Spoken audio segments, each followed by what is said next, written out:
भाई साहब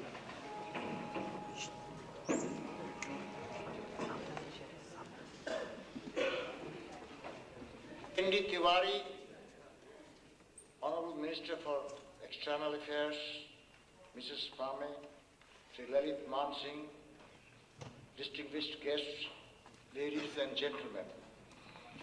On behalf of the Asiatic Society Calcutta, it is my proud privilege to welcome you all in this function, arranged for the presentation of Indira Gandhi Gold Plaque, awarded by the Asiatic Society posthumously to Mr. Olaf Palme for his outstanding contribution to international understanding and world peace. The names of Indira Gandhi and Olaf Palme are indelible marks of current history for more than one reason. Both of them were outstanding statesmen and leaders of nations.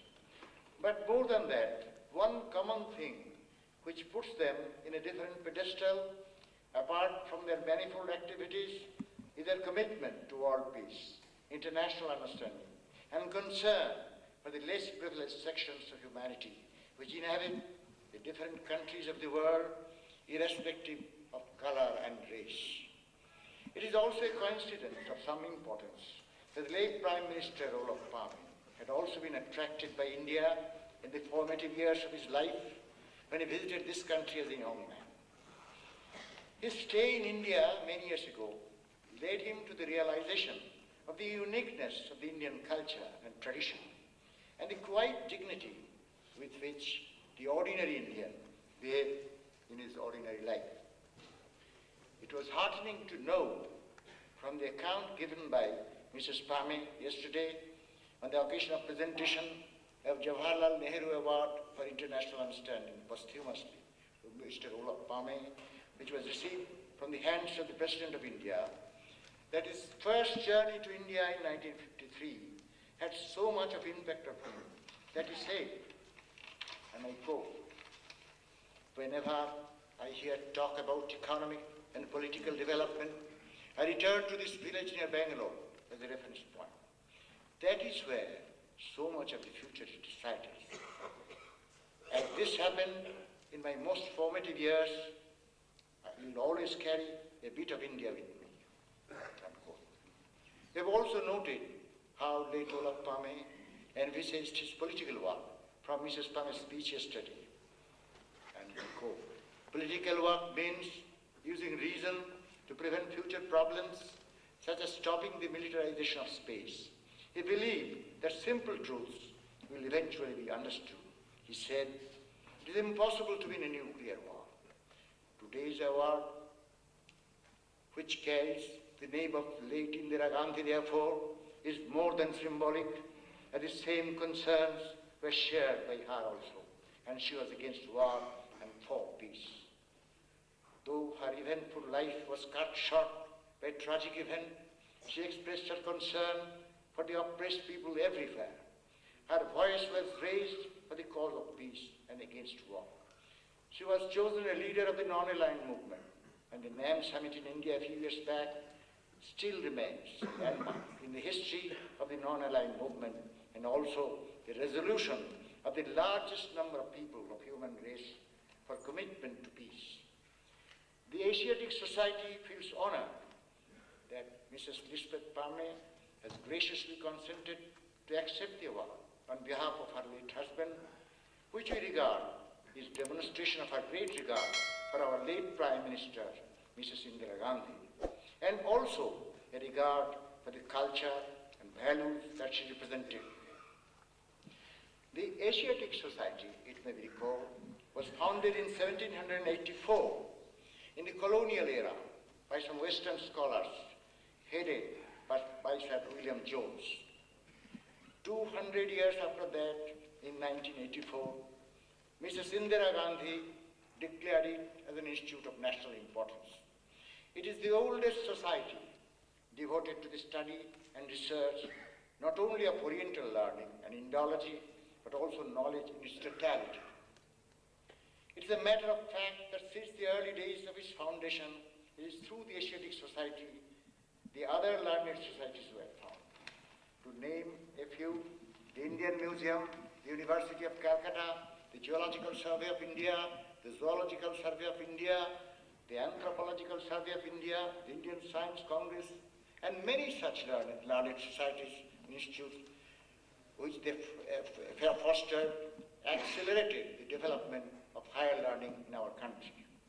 While scientific studies were fostered, it was one institution where arts, science, philosophy, and Western learning grew together. This society has drawn inspiration from the past and also looks forward to the future. Acquirement of knowledge and its enrichment can never end.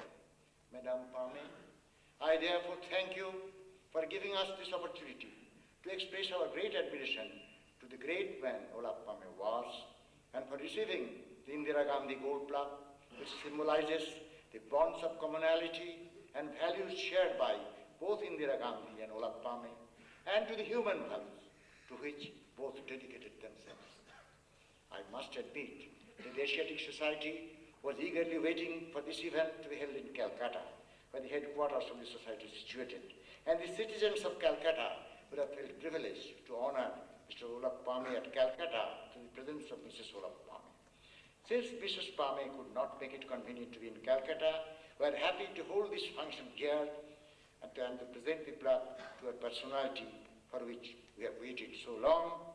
And it is also our privilege to have Sri N.D. Tiwari, the Foreign Minister of India, to be here on this occasion. Ladies and gentlemen, I thank you all and welcome you all again.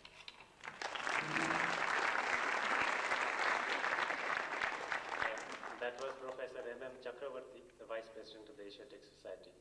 I now request the Honorable External Affairs Minister to give his address.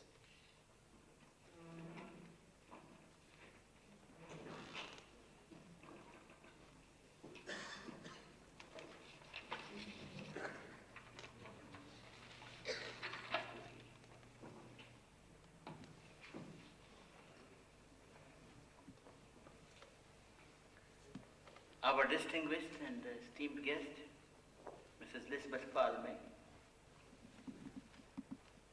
and dear Joachim Palme, Martin Palme, Matthias Palme, Excellencies Fern Dahlgren, Excellencies, my distinguished colleague, Minister Santosh Mohan Devji, Mr. J. Chakravarti, Professor Chakravarti, other office bearers of the Asiatic Society, Lalit Man Singh ji, friends, distinguished guests, ladies and gentlemen. What a memorable evening for all of us to have this occasion to welcome you, Madam, here in the headquarters of the Indian Council of Cultural Relations, under the auspices of a very well-known international organization dedicated to peace, the Asiatic Society. As you have just heard, Madam, this society is one of our institutes of national importance. And I must compliment Professor Chakravarti and his colleagues for having come all over from Calcutta to Delhi to greet you, to felicitate you, and to give you, in the name of departed great man, Olaf Palme, for his outstanding contribution to international understanding and world peace. The name Olaf stirs so many memories. This name, his words have stirred hearts and minds of millions of people throughout the world. And millions of Indians, known and unknown. To persons like me, it has been a great personal loss.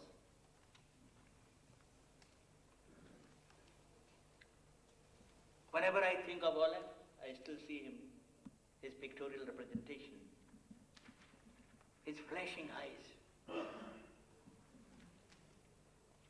flashing with the genius of determination, the conviction of an ideology, of an ideological merit, the determination to do something, to achieve something, not only just for Sweden, not only just for Europe, but for all humanity, especially for those who are oppressed. Any sort of operation would just haunt you.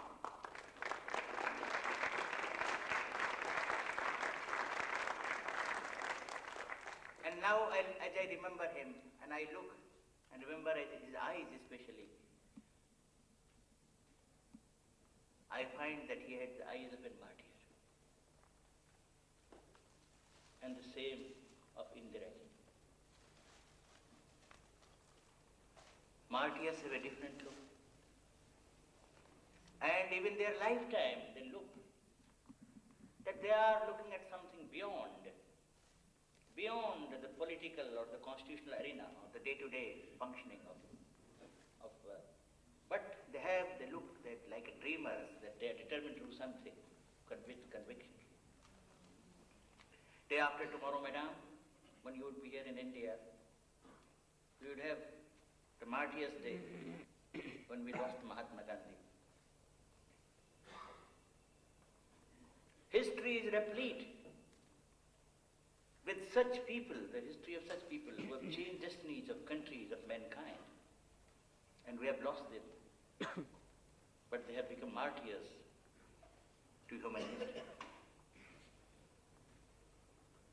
So this is a unique occasion that here we dedicate the Indira Gandhi Gold Plaque Award, itself a memorial to a great woman, a great human being, a great dreamer, a great idealist, a great builder of modern India, along with his illustrious father, Jawaharlal Nehru. So this memorial